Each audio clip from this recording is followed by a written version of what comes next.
Hey everybody, it's Master Gallengeist here, bringing you my review of the latest episode of What We Do in the Shadows, Freddie. And I overall thought this was a pretty decent one. I wasn't laughing out loud over everything.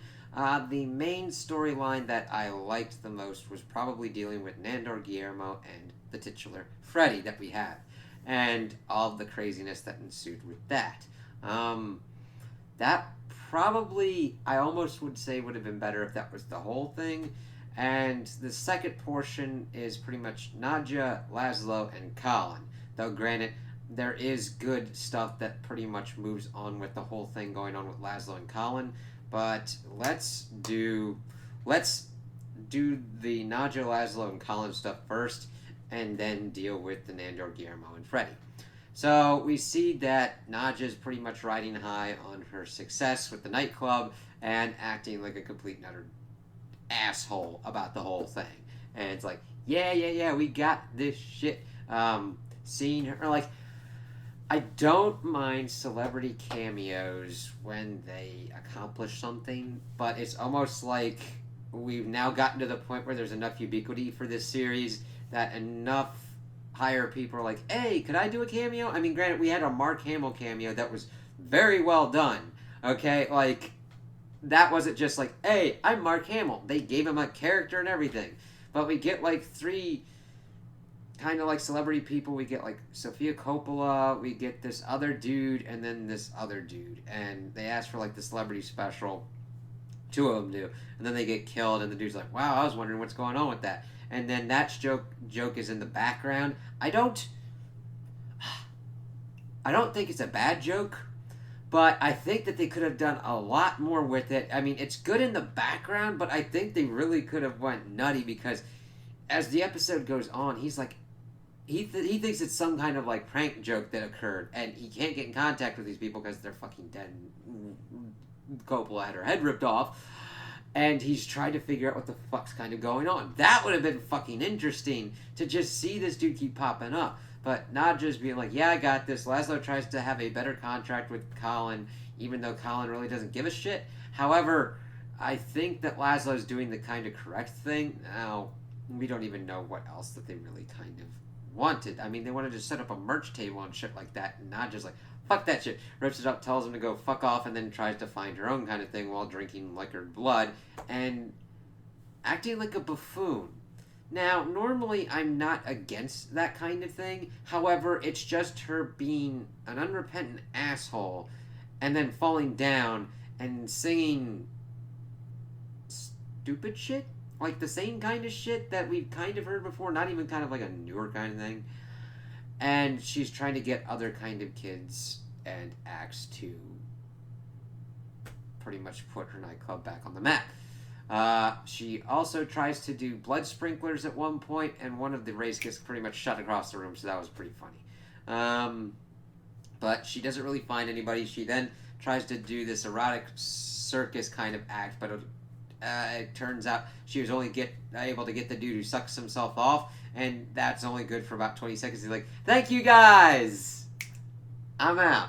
Now, granted, this then also comes back later on as we get back with Laszlo and Colin.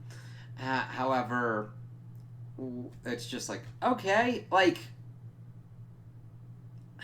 usually they're better at escalation or like taking it to like a weirder kind of funnier place for me, even if I don't laugh completely out loud at certain things. It's just like, okay, that was pretty well done. It's like, all right, we get it back enough well when we get Laszlo and Colin back into the effect. And we also split up this time as we see them pretty much on the road. Colin starts doing some singing.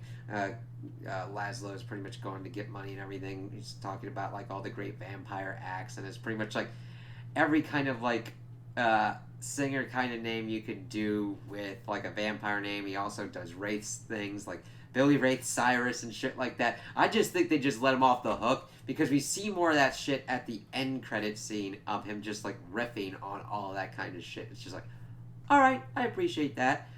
Well, the thing is, they're getting ready for a thing. They're like on the road. He's like, all right, cool, we got this. But then he goes back into the hotel room, and we see that Colin has gone through a growth spurt. But it's not like, hey, he's slightly taller. No, he went from like 10 to 12-year-old to fucking man. So we pretty much have Colin back. So I am glad that we're not going to have this drug out, but he still has that teen kind of phase because they try and take him to do the whole kind of vampire show at another club. But of course, puberty fucking tanked his ass, and his singing's weird. His clothes don't fit. Everyone's like, what the fuck's going on? And he gets all pissed off and everything like that. And then he's like, oh, if I do this, I'm only singing Papa Roach and Evanescence. And I'm like, ah, shit. Fucking, that one hit was at least enough. I'm like, yep, that angsty fucking teen phase. Now, granted, that works because that was pretty much in my time kind of reference. So I'm like, yeah, that makes sense. So if you're younger or even older than me, you'd probably be like, what? Just recognize that any kind of angsty emo shit that you can think of, that's it.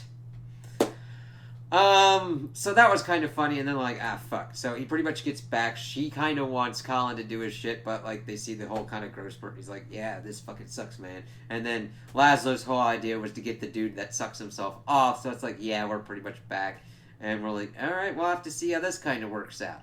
I actually liked the guide's kind of aspect as she's pretty much talking about Nadja pretty much going fucking crazy ass shit on everything, and it's like, ah, fuck. So it was kind of interesting that we got more on the guide's front, but I think that we could have had better stuff on Nadja's front. It was just kind of basic and not like the worst kind of jokes. Not that the jokes went on too long, just that I don't think they really fit her character's style. But I'm like, all right, cool. We'll see how this kind of works out. So we're going to have to see how the club kind of goes down. Now let's go over to the other storyline. We see that we get more information on Guillermo's stuff. He actually met somebody in England. I'm like, thank you for referencing that. And Fred, it's this art dude appraiser, Freddie. And he at first had this whole kind of thing that he was going to pick him up at the airport and everything like that. And kind of like, he's got all these lies that he has to keep covered. But then Freddie surprises him at the house. He's like, oh yeah, we'll see what's going on. Everything he told him, he works at the UN, that he takes care of Nandor as a caretaker, trying to like blow off Nandor's kind of stuff, but then he starts seeing all these kind of things of Nandor's that he's got. He's like, wow, this is actually pretty cool. And Nandor's like, ooh, all right. And then we get this kind of Roomba joke. It's like, oh yeah, if it was in here, it'd pretty much kill itself with all the dust and everything. And Nandor's just like, ooh, you have a boyfriend. All right. And the thing is, he's already had problems with Marwa. But Guillermo goes out and pretty much has a whole kind of awesome kind of date thing with Freddie. And we then get that Nandor, I don't know if it's jealousy that he doesn't know yet, but he then gets the djinn to use one of his 3 wishes to make Marwa into an exact copy of Freddie. And it's just like, okay, that's kind of fucked up, man. And then we get one of those kind of great things. This was a really good kind of joke that they executed. We see Guillermo and Freddie doing shit in the daytime, and we see Nandor and his copy Freddie doing shit at nighttime, and even Guillermo's like, I feel like I'm seeing Nandor everywhere, as Nandor's coming like up behind him with his Freddie and shit, and it's just like, you really don't want somebody.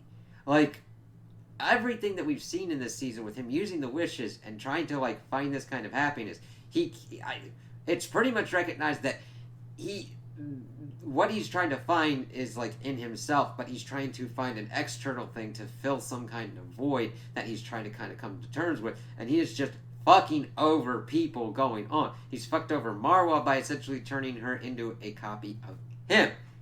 He then does the same goddamn thing by making her into a copy of this Freddie dude, just because he likes some of his shit and all that. It's like, wow, okay. And then we see that like Guillermo's went to the hotel, came back, and sees Nandor and his copy Freddie, and he's just like, what the fuck? Like, Guillermo's expressions were fucking on point. He's just like, what the fuck's going on? And his anger is so justified. It's like, you can't let him have this one thing, like actually have a boyfriend. You literally had to fucking copy it. Like, you gotta come to terms with whatever's going on with you, Nandor. And then seeing them kind of play together, this kind of charades thing where the Freddies were on the same team, and Guillermo's having enough, but he tries to grab his Freddy, but it's actually Nandor's Freddy that has the whole sign on the back, and he calls him out on it, and I'm like, yes, cool. He then sends Freddy back. He actually tries to let Guillermo have sex with his Freddy, but he's like, no, and I'm like, yeah, because it isn't the fucking same. And then Nandor kind of tries to make things right by he's like, I made Marwa into pretty much someone boring, and then made her into a copy of Freddy, so he decides to let Freddy go and live his life, and he goes off, and I'm like, okay, that sounds pretty good, but then we see the ramifications of this, where even trying to do the right thing, Nandor fucks up. However, I do think this kind of falls out more in Guillermo's favor, even though he gets pain from it. He decides to visit Freddy in England, and granted, we get kind of like a vlog kind of style for this, so I'm like, okay, you're utilizing what you need to utilize since you can't do too much. And then he goes, and then we see that Freddy is now in a relationship with himself. They met each other, and Guillermo is just distraught, and it hurts him. I'm like, yeah, I get that. It's just fucked over something that was his, and he had it, and it's gone. Now, Nandor is wrong to do this. However, this showcases that Freddy really wasn't that good for Guillermo if he would literally just fucking go and essentially fuck himself. You know? That's pretty much just like, wow, okay, like, if, I'm trying to explain it, because if you see a clone of yourself, and you're like, I don't know if I like this Guillermo dude, I'm just gonna fuck myself, that's really not a good person to be in a relationship with. That's some next level shit. Now, granted, we didn't get a lot of character development on Freddy, other than he was Guillermo's boyfriend, and he did some kind of funny jokes, and was into kind of like ancient kind of shit. So we don't really have that much. But I'd really go to Guillermo and be like, listen, yeah, this is fucked up. Nandor shouldn't have done that shit.